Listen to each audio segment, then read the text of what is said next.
talagang pinili. Ate, ano po ito ate? Napakasarap ng baga. Baga po ng baka. Baga ng baka. Anong pangalan po ng pwesto ninyo? Ano po, Gintris Baga po. Po? Gintris Baga po. Dito lang po sa Arnedo Street. Gintris Baga. Gintris Baga ng baka. Opo. Okay.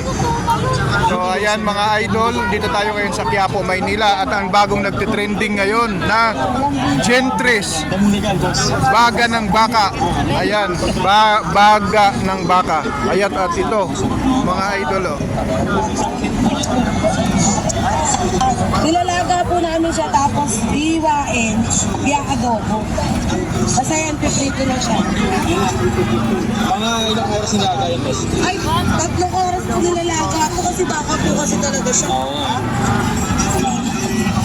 Ano talaga boss, kahit ito mo.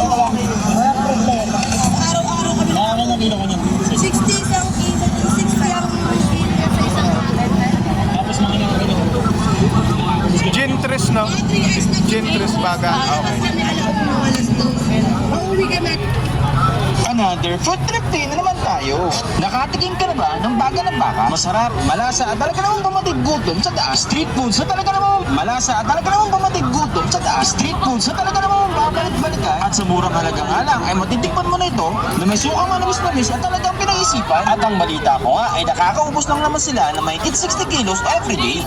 Mabilis at dapat Ilang kilo na ako, boss? 60. 60 kilos? Everyday? Grabe, napaka. Katabyan ng malaking sir. At sa halagang 20 pesos nga lang ay matitikman mo na ito na nakalagay sa maliit na cup. At kung mabitin ka nga naman ay meron naman sila dito malaki na nagyanan na worth 100 pesos lang na pwede mo take out.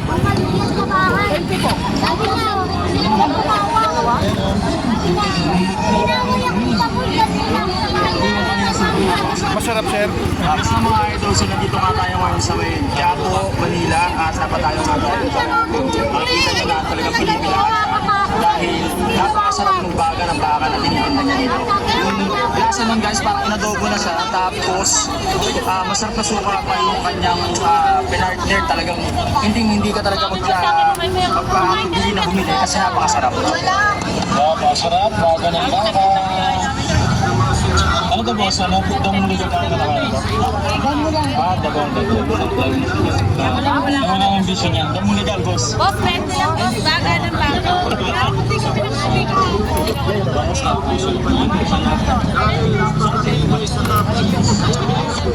Nilalaga po namin siya tapos hiwain, i-adobo. Basta yan, piprito na siya. Mga ilang oras nilaga yun boss? Kaya 3 oras po nilalaga po kasi baka po kasi talaga siya. Ano talaga boss, kahit ito mo. Mga ilang kilo kanya? 60 isang Ma'am, thank you ah. Sa kuya doon. Baka 3 years na po. Tapos lumalabas kami alas 12. Eh, kami dapat kayo tayo. Another food trip din na naman tayo. Nakatikim ka na ba